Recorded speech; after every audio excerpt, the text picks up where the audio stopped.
Bonjour et bienvenue à les Trouvailles de Claudine. Je me présente, Claudine Delaunay, à la créativité au rendez-vous. Aujourd'hui, je vais vous montrer un petit truc et astuce. Plus pendant ce temps-là, j'essaie juste d'ajuster mon écran, ma, ma table de présentation, qu'elle soit un peu plus droite. Oh, je pense que là, elle est belle. Bon. Alors, c'est ça. Aujourd'hui, je vais vous faire une présentation, une démonstration de comment on réalise un paper bead avec celui-ci. Regardez si c'est beau. Je mettrai le lien de la personne dont je me suis inspirée, que j'ai appris comment rouler cette façon-là. Et puis, je vous montrerai en même temps, regardez ceux-là. Je vous expliquerai un peu plus après. Et puis ça, c'est un livre que j'avais découvert, que je trouve qui était vraiment intéressant, qui montrait les différentes techniques, différents projets, beaucoup plus bijoux, ben, vraiment c'est bijoux. Puis en même temps, ça donne toutes les informations. Alors, qu'est-ce que vous avez besoin comme fourniture? Évidemment, c'est en anglais, mais vous pouvez trouver sûrement des choses comme ça en français. Et puis, ça, je l'avais fait venir sur, je pense que c'était en ligne, à Amazon. Alors, voilà. Je vais commencer tout d'abord par vous parler d'une petite découverte que j'ai faite. Puis je vais vous montrer ici. C'est de transformer un papier ordinaire en vélin. Ça devient comme une transparence. Le papier que vous faites la technique avec de l'huile de bébé. Alors, il y a une tonne de vidéos actuelles qui démontrent ça, que ça date des années déjà. Puis là, ben, j'ai tombé sur ça à un moment donné. Puis là, j'ai dit, bon, ben, je vais l'essayer. C'est tout simplement, vous prenez un chiffon, un papier, une ouate, et puis vous versez de l'huile de bébé et vous frottez sur votre papier. Alors, ce qui arrive, c'est que ça devient une transparence, mais ce n'est pas tous les papiers qui fonctionnent. Ce que je me suis rendu compte, c'est que si le moindrement il est épais, ça peut donner une texture, mais la transparence va être à peine. Alors, je vais vous expliquer. Première chose, ça c'est un papier cartonné à motif. Ça, c'est le papier avant, l'original que j'ai pris, avec juste un côté. L'autre côté, il est blanc. Puis ensuite, j'ai fait la technique. Alors, ce qui arrive, c'est que j'ai trouvé, puis on peut peut-être voir la différence ici. Regardez, là, ici, quand c'était pas sec, on voyait les formes de fleurs, ça s'est estompé, on ne voit plus vraiment. Mais c'était vraiment subtil comme transparence de l'autre côté du carton. Puis on peut voir que la couleur, elle a changé. Et elle est comme plus grisonnée. Puis la texture est un peu comme plus... est pas lisse. Elle est plus un petit peu comme rugueuse, mais pas rugueux. C'est comme... C'est une texture très, très légère, mais résultat à peine. Alors, c'est pas quelque chose que je répéterais parce que, puis, il y a la brillance de l'huile, même la passer sous l'eau que j'ai fait, ça demeure toujours un petit peu. Par contre, j'ai essayé d'enlever avec un chiffon, puis il s'attache plus. Disons que le gras ne se rapporte pas, mais il y a toujours un petit parce que probablement qu'il est très épais. Bref, c'est pas à répéter. Ensuite, j'ai pris un papier que j'ai trouvé au Hobby Lobby, qui est un papier traité, effet parchemin. Alors, lui avec, il est différent. Lui, il a déjà une texture et tout. Puis là, regardez, je vais vous montrer aussi la transparence. Est-ce qu'on voit au travers? Oui, on peut voir au travers un peu mes mains, si on ne voit pas la caméra, que contrairement à lui, on ne voit pas du tout les doigts. Alors, il y a une légère transparence. Lui, alors on peut voir le résultat, il est comme plus foncé. Puis, si on regarde la transparence, on voit notre main en dessous. Puis, si on le fait ici, on le voit beaucoup plus. Alors, ça fait... Puis la texture est un peu plus... Je pense que non, la texture est pratiquement pareille. Un peu plus douce. Je pense que lui, j'en ai plus d'huile de gras. Ensuite, on tombe dans un papier plus... Ah, ça, c'est un papier cartonné, moins épais que le premier. Puis ça, c'est du Stampin' Up. Ça, c'est avant. Et ça, c'est après. Mais là, ce que vous allez voir, OK, on ne voit pas vraiment notre main. On voit beaucoup plus notre main. Mais moi, ce que j'ai trouvé intéressant, c'est tous les papiers, en général, le papier design. de Stampin' Up, c'est double motif. Les deux côtés ont des motifs. Alors ça, c'est le côté motif du papier normal. Et regardez maintenant, on voit au travers des motifs de mes fleurs à l'endos. Alors, ce que je trouve, c'est que ça donne plus une transparence et je trouve ça le fun, surtout de voir le recto qui passe au travers. Ça, j'ai trouvé ça intéressant.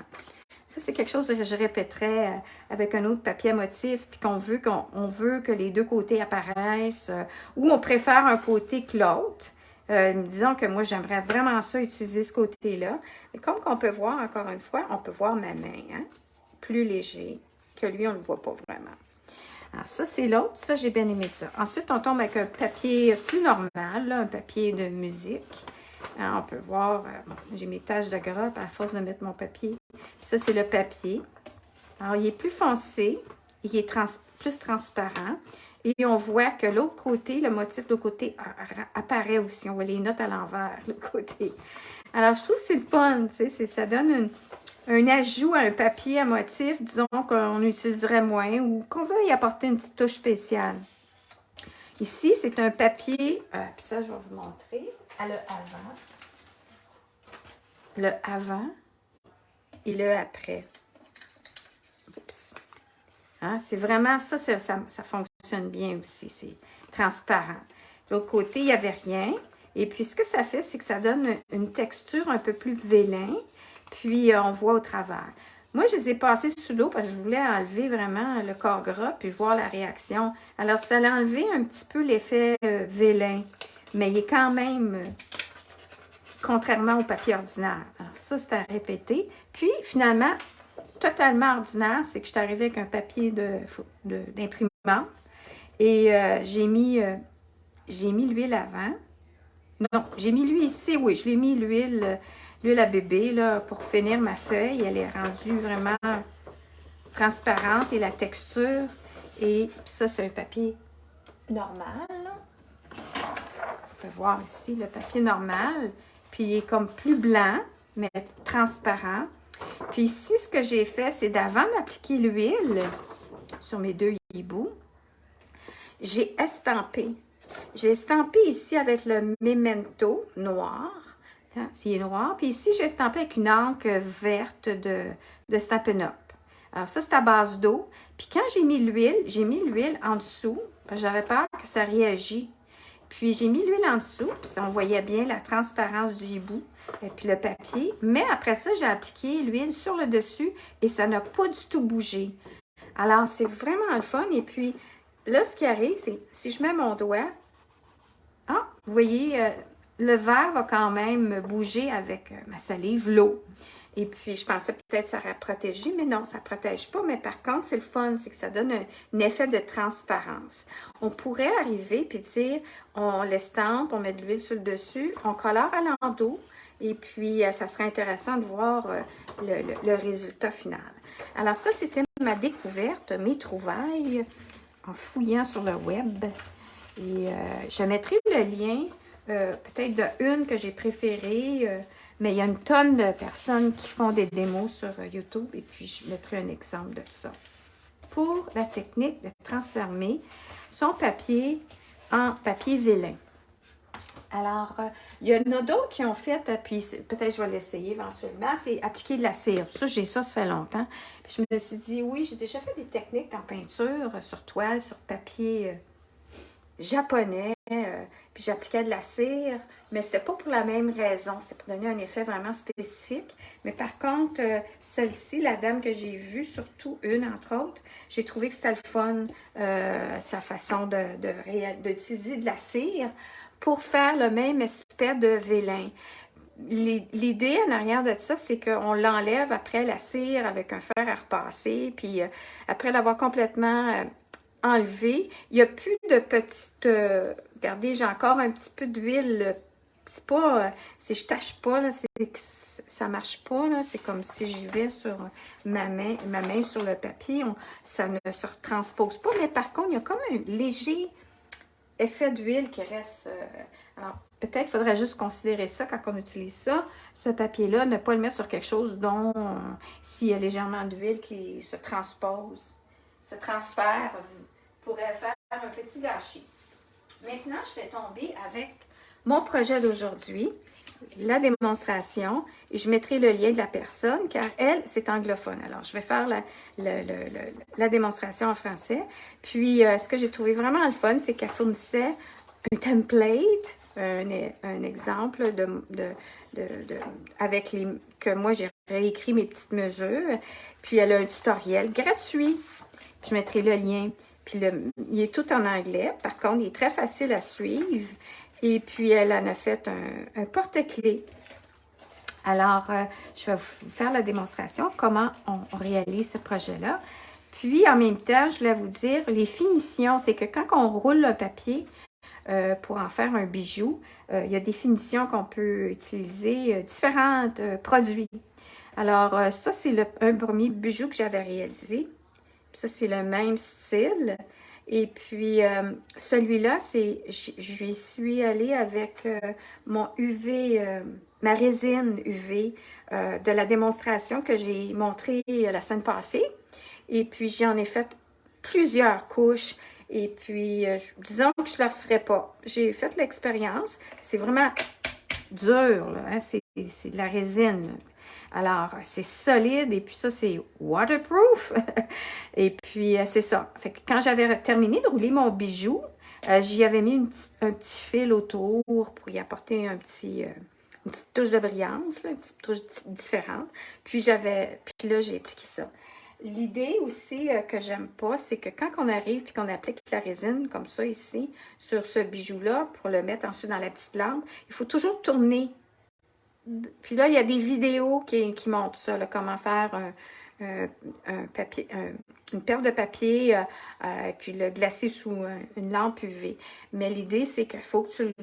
Puis là, ben, je l'ai fait souvent parce que ça restait gommant, ben, légèrement collant. En tout cas, c'est trop. C'est trop. Alors là, hier, j'ai essayé avec l'autre produit. Hey, là, qui est suggéré, le Diamond Glaze. Lui, c'est simple, c'est que tu le mets sur ton bamboo stick. Tu peux y mettre un papier collant pour pas que ça bouge, pour que ça glisse moins. Sinon, tu es obligé de mettre ton ongle pour pas que ça bouge quand tu mets. Tu mets ça avec du liquide avec un pinceau. Puis, moi, ce que je trouve, c'est que je fais au lieu de le mettre dans un petit plat, j'en mets une petite ligne fine et puis je vais faire la démonstration probablement après. Puis je coule, puis là je tourne un peu. Et puis là, on laisse sécher, puis ça sèche très vite. Alors moi, j'attends comme 15 minutes et puis après ça, j'en ramène une deuxième couche. Alors lui, il y en a juste une couche, parce que je ferai probablement une démonstration après. Et puis celui-là, il y a 2 couches. Je l'aime beaucoup comme ça, mais je vais sûrement en mettre plus pour voir la différence. Couche après couche, une 3e couche pour que ça devienne plus lisse ici, les petits rangées ici. Mais je trouve ça beau pareil, comme ça. Alors, voilà. Ensuite, il y a un autre produit qui est utilisé, aussi suggéré. Je ne l'ai pas fait la test, je le ferai sur un autre projet. Et puis ça, c'est avec le Triple Thick. Le Triple Thick de Déco Art. Et puis, c'est le brillant. Et puis, j'ai entendu dire que c'est vrai qu'en petit format, j'ai déjà vécu ça en faisant d'autres projets quand j'étais dans la peinture décorative. C'est plus dur, c'est moins liquide. Il faut que tu le mettes des fois comme dans un petit pot, le petit pot dans l'eau chaude pour que ça ramollit. Mais lui, il est neuf, je pense que je ne l'ai jamais utilisé. Alors, ça va être quelque chose d'autre que je vais essayer. Je partagerai ma découverte. Je vais aller me chercher un petit Kleenex.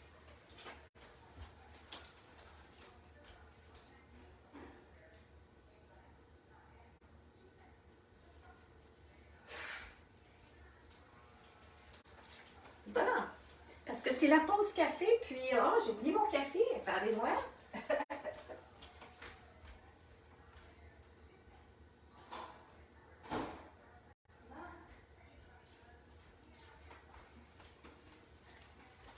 Ah, il est juste ici.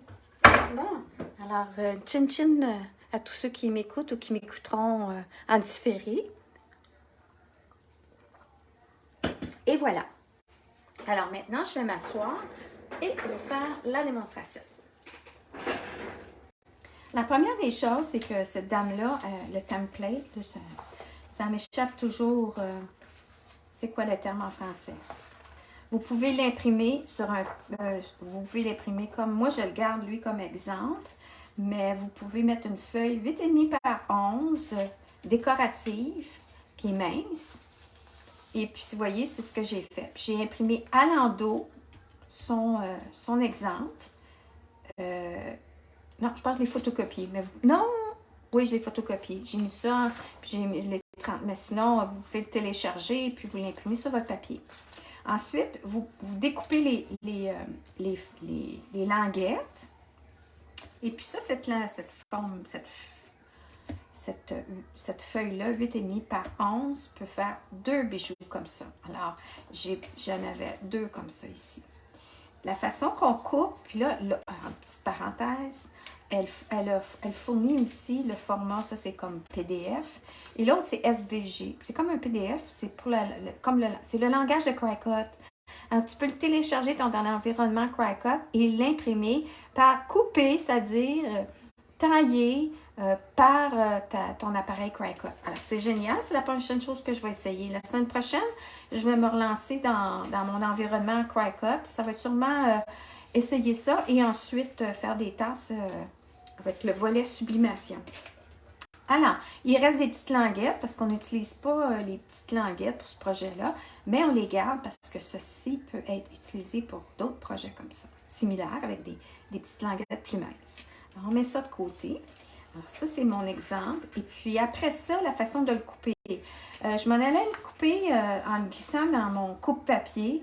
Puis là, à mon coupe-papier, j'ai dit non, c'est trop difficile d'enligner un pouce là, puis ici, 6, 7, 8e, parce que c'est toujours réduit, ils ne sont pas tout droits. Ici, on a un autre exemple. Ils disent comment tailler ton papier pour donner différentes formes de perles. Alors, moi, je me suis fiée pour faire ce projet-là. Une grosse perle. Mais il y a aussi que c'est tout simple. Lui, ici, c'est de partir d'une largeur, puis toujours finir à la pointe, à 0, genre. Alors, sur un coupe-papier, c'est plus facile, je trouve, à enligner que d'arriver puis d'utiliser un format comme ça. Alors, je me suis dit, non, je ne fais pas ça. Ensuite, j'ai dit, non, je ne couperai pas au ciseau. Alors, la meilleure façon, c'est l'exacto. Et puis, moi, j'ai mon petit tailleur comme ça de Friscar, là, qui est un exacto pour main. Là. Et puis ça, c'était parfait. Alors, je faisais juste avec ma règle de métal m'enligner de haut en bas, puis je taillais. Poum, poum. Alors, j'ai tout coupé ça. Là, je vais juste regarder sur mon... Ouais, c'est ça. Okay, je regarde sur mon iPad pour voir que je suis encore bien alignée, que vous voyez l'écran. Puis que ça ici... OK, c'est ma limite. J'essaie juste de comprendre ma limite. Oui, OK, c'est ma limite. Bon, alors ça, c'est la première chose. C'est on taille notre papier. Alors, en regardant la télévision, c'est ce que j'ai fait. Moi, je suggère, c'est qu'à ce moment-là, coupez plein de papiers, différentes formes, mais gardez-les quand même comme si ce projet spécifique-là. Gardez-les avec un paperclip comme ça ici. Alors, c'est toujours du plus gros au plus petit qu'on fait pour ces projets-là, pour ces idées de projets-là. OK. Et ça aussi, c'est un autre... ça, c'est Paper Bead Rollers. C'est une compagnie et puis qui vendent justement les outils pour rouler votre papier. Ça ressemble énormément à nos outils que j'ai montrés, Quilling. Alors, je vous montre mon petit kit que je m'étais commandé. Mais je pense que... Voyons. Ah, il est ici. Je pense que ceux-là, c'est pas de là que je les ai commandés, c'est Amazon. Il y a bien longtemps. Et il y en avait 5.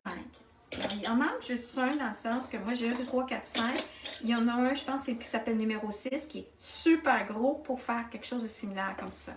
Mais ça, c'est Paper Bead Roller qui en a un ici. Puis sinon, ben, c'est ça. Moi, je l'ai acheté Paper Bead Craft. Ah, Julie Bolduc. Ah, ben oui, je viens juste JP de eBay. Et puis, j'avais payé 50 $. Et ça, c'est canadien ou américain? Américain. Et puis, je pense que le Paper Bead Roller, il était plus cher, ou en tout cas, avec les frais de livraison. Mais, alors, c'est ce que j'ai. Ça ici, ça, c'est le Quilling. Alors, vous pouvez remarquer hein, la différence, c'est assez similaire. La différence entre le Quilling, et le Paper Bead Roller exprès pour faire cette technique-là. Vous allez voir que le papier, il ne peut pas glisser de bord en bord. Alors, je m'explique. Puis là, après ça, je vais les mettre à l'envers. Parce que c'est du plus gros au plus petit qu'on fait. Alors, regardez ici. On y va avec mon quilling. Puis le papier, il va de bord en bord. Alors, il faut, quand on commence à rouler, regardez, puis il est limité. Fait qu'il ne peut pas aller à une grosse feuille. Hein? Lui, il est limité à une petite feuille. Puis l'autre que j'ai fait la semaine passée, lui avec, hein, il est limité. Alors, on ne peut pas aller plus large. Donc, pour des petites, comme mes petites bandelettes ici, ça marcherait. La chose qui est le fun, je vais les remettre là ensemble, c'est que lui, l'outil, il ne va pas de bord en bord. Il y a une fente sur un bord. Il arrête là. Alors, ça fait que quand on roule, ça ne plie pas le début de la bandelette. Et puis, j'ai pas mon exemple ici de mon projet que j'ai fait de la semaine passée, mais quand on regarde le close-up, on voit que dans mon paper bead, il est comme un petit peu plié.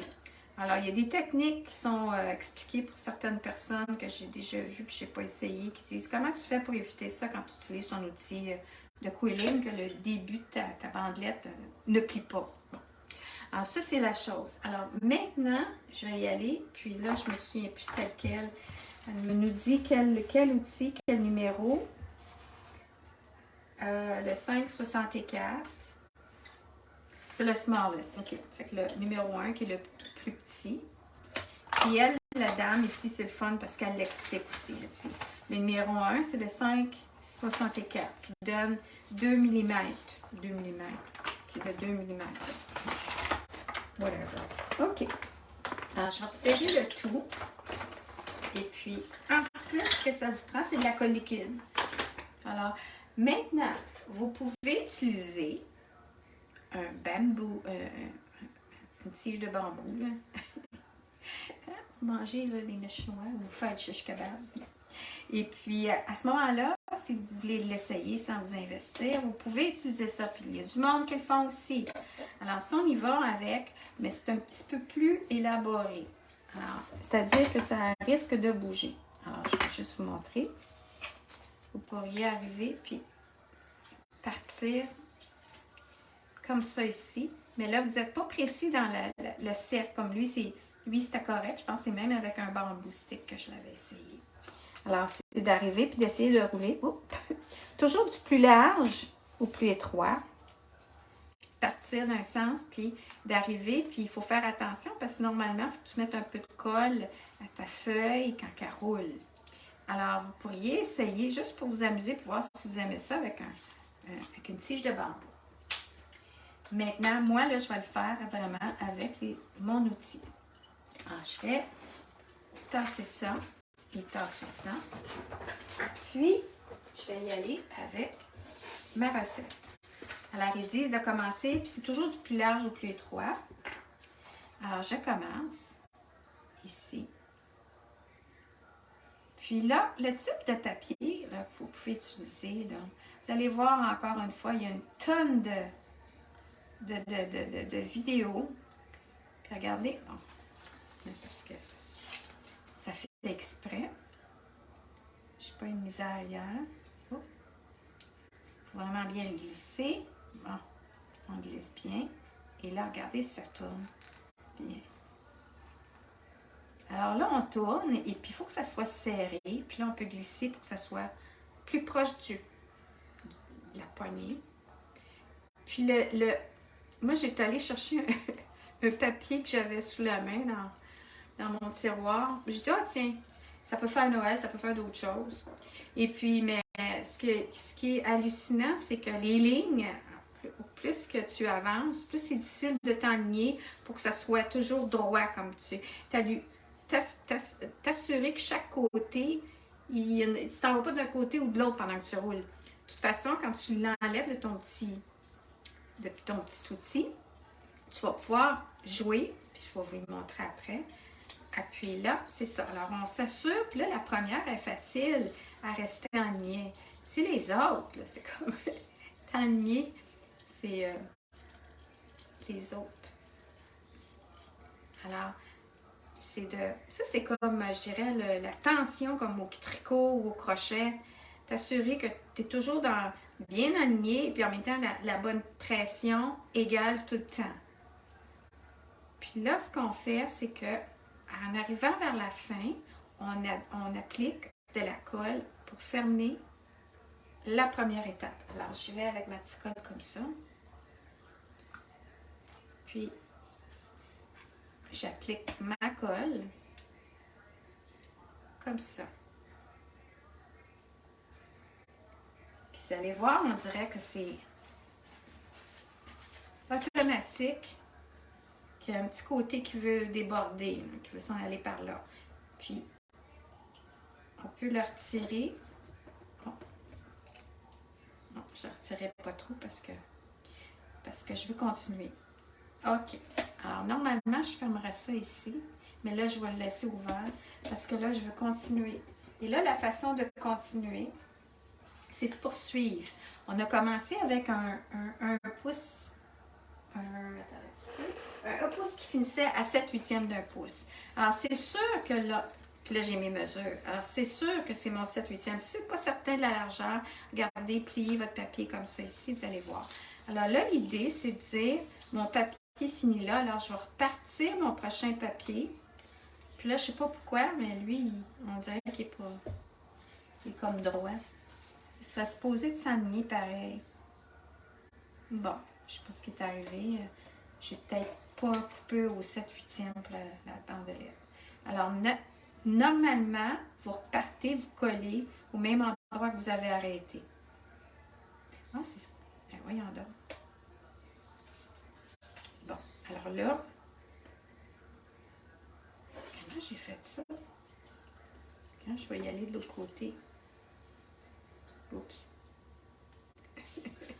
Ça ne marchera plus ben mon affaire, parce que là, je suis en train de tout défaire ça. Bon, c'est pas grave.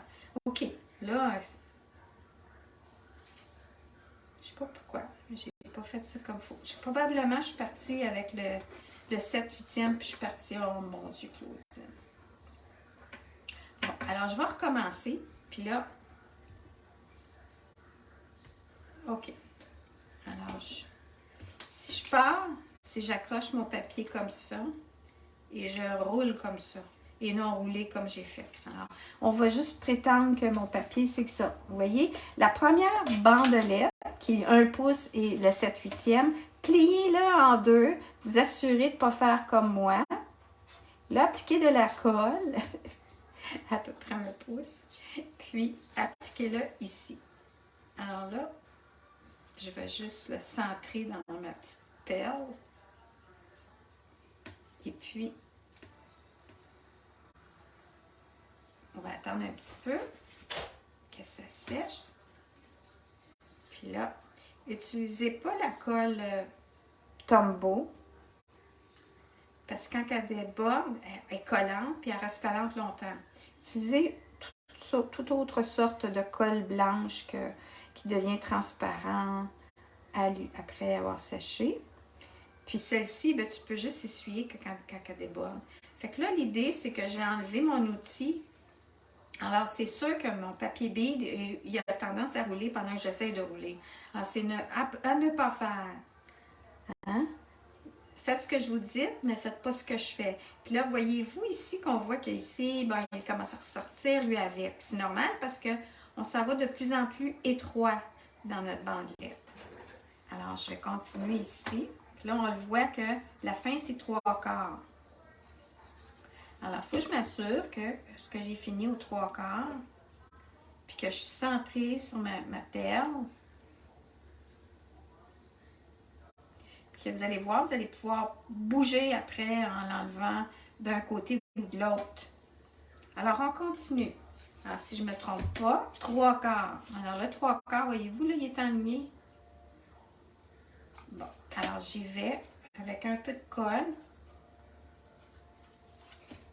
Puis je m'en vais coller à nouveau.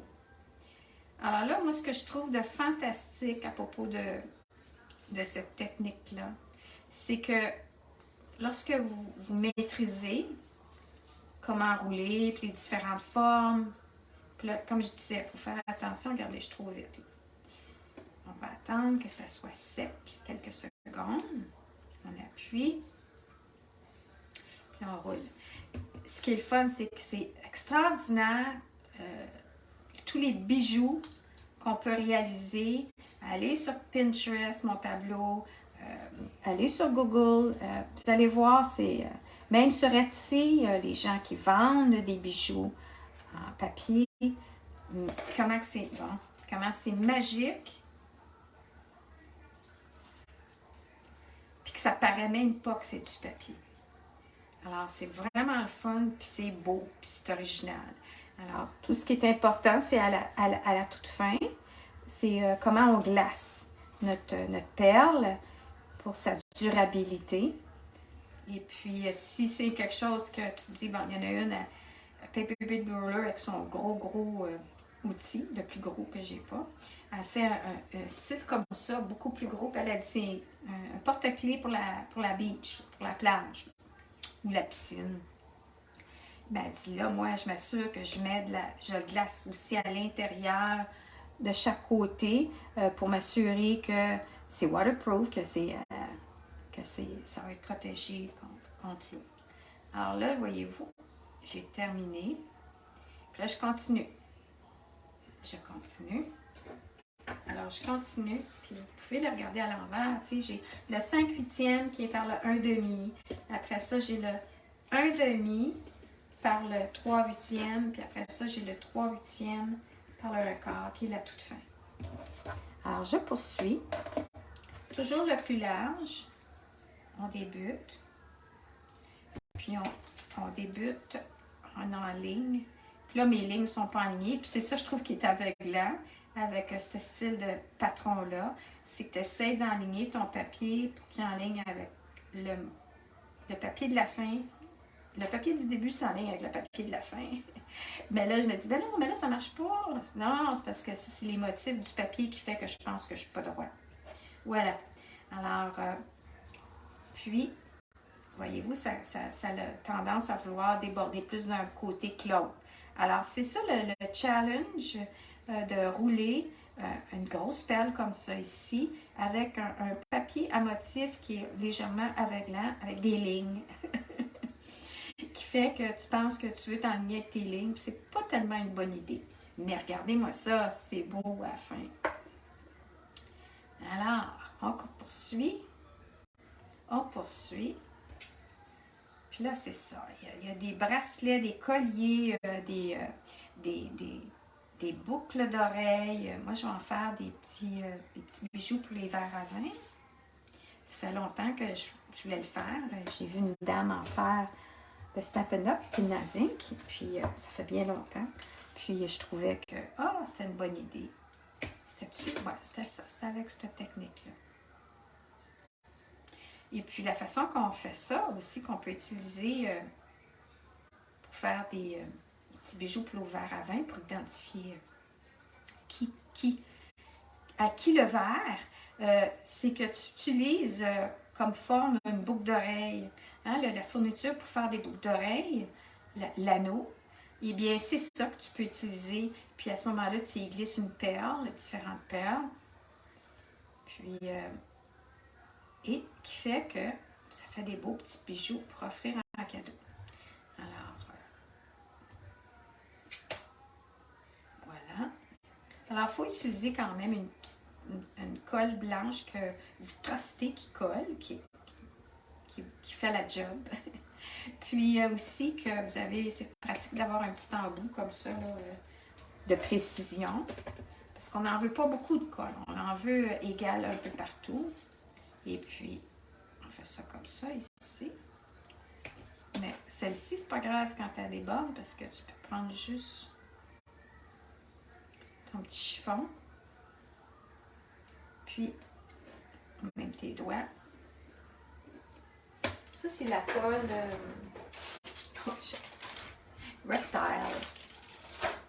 reptile. Et puis, elle est vraiment bonne. Mais, bon, il faut que je fasse attention. Et puis, ça, c'est la dernière bandelette. Alors, il faut faire attention que, justement, comme moi, là, avec mes doigts, pas beurrer ça, c'est la touche de finition, c'est décisif, là. Mais moi, j'ai rajouté quelque chose que ça fait longtemps que j'avais trouvé dans un des Facebook, des groupes Facebook pour les paper beads. Je ne sais pas s'il y en a en français. Probablement sur Facebook, il doit y avoir un groupe. Puis, et puis là, eux autres, j'ai vu des échanges. Ah, moi, j'ai fait ça comme ça. Moi, j'ai fait ça comme ça. Ah, OK. Alors, on attend quelques instants pour s'assurer que tout est bien collé. Puis, après ça, on regarde. Ah, on va prendre une petite gorgée de ma tasse à café. Hein?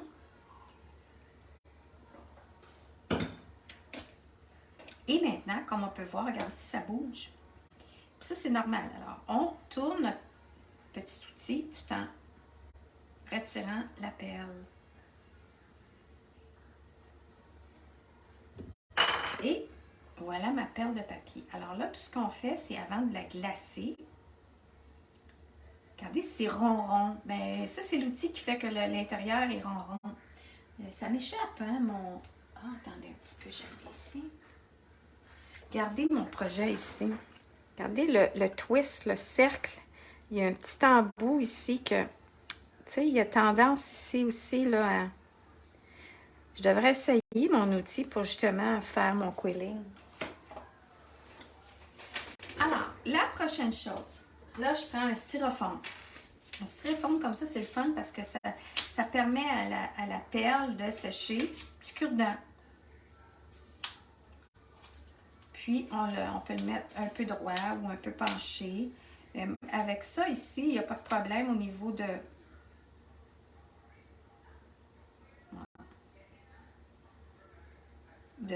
que ça coule parce que j'en mets pas beaucoup. Puis je le laisse sécher, puis après ça, je le reprends, puis j'en mets un autre. Alors, voilà. Puis là, on va regarder, ça peut être comme ça. Alors, on s'ajuste. On glisse un cure-dent. Et puis là, on va glacer. Alors là, je vais me mettre un petit papier comme ça ici. Puis ça, c'est ma façon à moi. Je trouve que le mieux. Mais il y a du monde qui font ça autrement. Si tu veux faire beaucoup de perles, tu glisses ça sur un fil de pêche. Et puis tu te patentes avec... les autres, tu ne peux pas y aller avec le bambou. Il faudrait que ce soit un fil de pêche que tu glisses, tu t'accroches après quelque chose. J'ai vu ceux, quand c'est des plus grosses perles, c'est de prendre le bambou, glisser toutes tes perles et l'accrocher. Vous savez, les petits paniers qui ont des trous au Dollarama. Hein? Ça fait juste quelque chose qui tient comme ça. Puis tu mets un petit papier en dessous, là, parce que ça va peut-être couler. Quand tu y vas avec peut-être une base plus épaisse, même ça ici, si je repasse au complet avec mon... Mais au cas où. Juste au cas où que ça dégouline, dépendant du produit que tu utilises. Alors là, j'étends ça comme ça. Puis là, ils disent, n'oublie pas de ne pas brasser. Hein. Quand tu utilises des produits comme ça, ne jamais brasser afin d'éviter qu'il y ait des bulles. Mais en tout cas, je n'ai pas senti le besoin de brasser de toute façon. Mais des fois, on a cette réaction-là. Alors, je tourne un peu. Puis regardez la petite bulle qui est apparue. En parlant de bulles, tu sais. Puis là, oh, on va péter. Alors, j'y vais comme ça, puis je m'assure que j'y vais même sur le rebord. Comme ça ici. Là.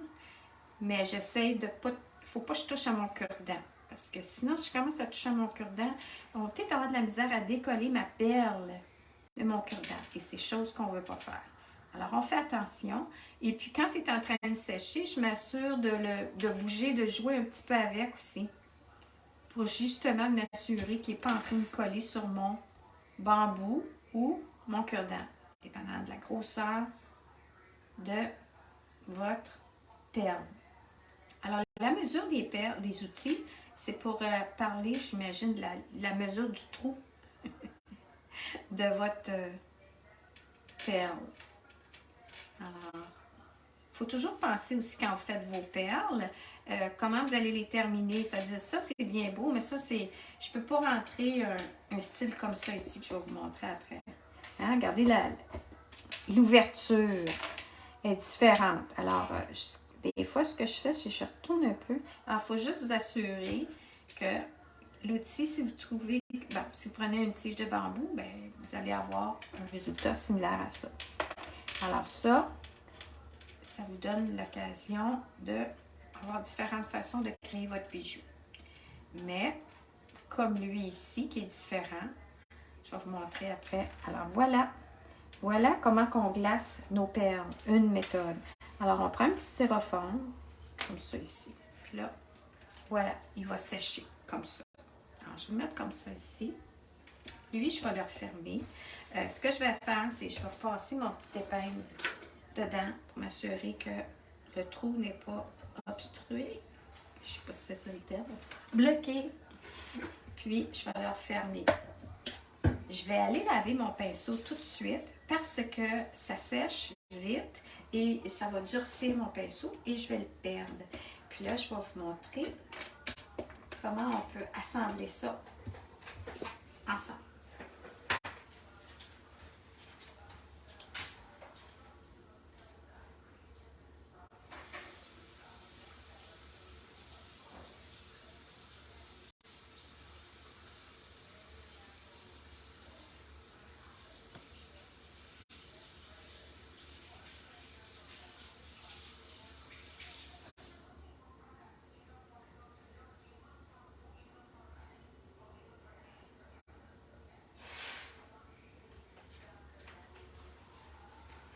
Bon, alors c'est moi de nouveau. J'ai lavé au savon et à l'eau, mais vous pourriez avoir un petit bol qui fait juste tremper votre pinceau à l'intérieur avant de passer si vous en faites plusieurs en même temps. Moi, j'en faisais juste une pour la démonstration. Alors, aujourd'hui, ça dure un petit peu plus longtemps. Je n'avais plus long à dire. Alors, celle-ci, je vais mettre le lien de la madame là, qui fait ce type de bijoux-là. Et puis, ce que j'ai compris, c'est que tu prends une petite tige avec la tête. Et puis, tu mets une petite baby bead toute petite parce que sinon, la tige, elle va passer au travers du trou. Alors, ça l'empêche. Alors, c'est le petit baby bead. Après ça, bon, j'ai fouillé, j'ai regardé, oh, tiens, je vais rajouter une petite perle. Puis après ça, il y a la technique de fermer ça, faire un autre petit, ça fait un petit trou comme ça, là. Ça fait une petite forme ronde. Il faut la terminer. Puis après, on l'accroche comme ça ici. Ah, je pourrais arriver puis insérer après cette rondelle-là, après cette petite rondelle-là que j'aurais terminée. Puis j'aurai mon petit porte-clés. Mais comme je vous dis, je vais vous mettre le lien qui va montrer comment la dame a terminé son bijou comme ça. Alors moi, aujourd'hui, je vais vous montrer cette technique-là. Ensuite, je vais vous montrer, regardez quand c'est plus gros, comme avec un bâton de bambou, c'est que j'ai trouvé, j'avais une chaîne comme ça sous la main. Vous pouvez aussi Michaels, j'imagine, ou sinon, regardez dans vos tiroirs. Si vous avez, puis là, regardez, ça ici, j'ai glissé. Quand vous achetez des perles, assurez-vous que c'est dans le bon trou, la bonne grosseur, si vous voulez faire un projet comme ça avec une chaîne en particulier. Oh, puis tiens, je viens juste de réaliser, je pense que c'est celle-là. Oui, c'est elle, ok. Fait que j'ai menti. C'est Shine Bead Landing. La marque Bead Landing. Je me souviens pas si c'est Michaels ou c'est Hobby Lobby. Nickel Free. Alors, puis il n'y a pas de mesure. Fait que je me suis dit, bon, ok. Fait que je m'assure que la grosseur de mon trou de ma perle, selon l'outil que j'utilise, va fitter avec le reste. Sinon, y aller avec une cordelette, puis y aller avec la technique comme ça, avec la petite épingle. Bon, alors là, je vais terminer en vous montrant ça ici. On glisse comme ça. On glisse comme ça ici un autre perle. Puis là, je peux y arriver avec ce type de perle-là. Ça, c'était tout ce que j'avais. Puis là, c'est ça, ça peut faire ça comme ça ici. Puis, on le termine avec un porte-clés, encore une fois, de ce style. Ouais, on y rajoute une petite rondelle. Puis, on a ici, on peut y rajouter ça après. Puis après ça, on clip sur le porte-clés. Alors, voilà. Voilà mon projet d'aujourd'hui. Puis, ah oui, quand j'ai terminé, quand ma perle elle est sèche, et bien là, j'ai trouvé ça. Ça s'appelle des stickers Do It Yourself Nail Tips. C'est des mini petites lignes voyons, washi tape, on dirait. Puis, fait que là, j'ai vu ça, qu'il y avait une dame qui décorait ses perles avec ça. C'est comme... Alors, on peut voir mes petites lignes. Puis là, vous voyez, je vais vous sortir un des petits comme ça, ici. Oui, c'est mignon. C'est comme des mini washi tape. Ça, c'est fait pour ceux qui font des ongles, là. Et puis là, il faut que tu trouves ton petit... ton départ. Puis, c'est toujours un challenge, hein.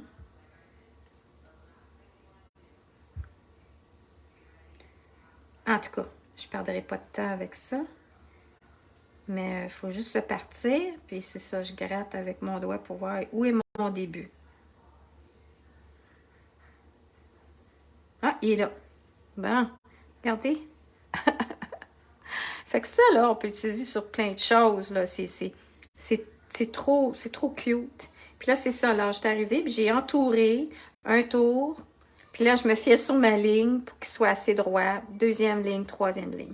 Alors, c'est comme ça que j'ai fini ma décoration avec ce type de matériel-là que je trouve tellement mignon.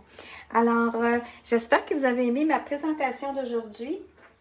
Et puis que vous allez donner un thumbs up. Et puis que vous allez partager. Et puis, je vais remettre la publication, cette vidéo-là, je vais la mettre sur ma chaîne YouTube. Et puis, si vous avez... Faites des commentaires et puis merci d'être à l'écoute. Et puis je vous revois la semaine prochaine, sûrement avec le projet de Cry Cut. Merci!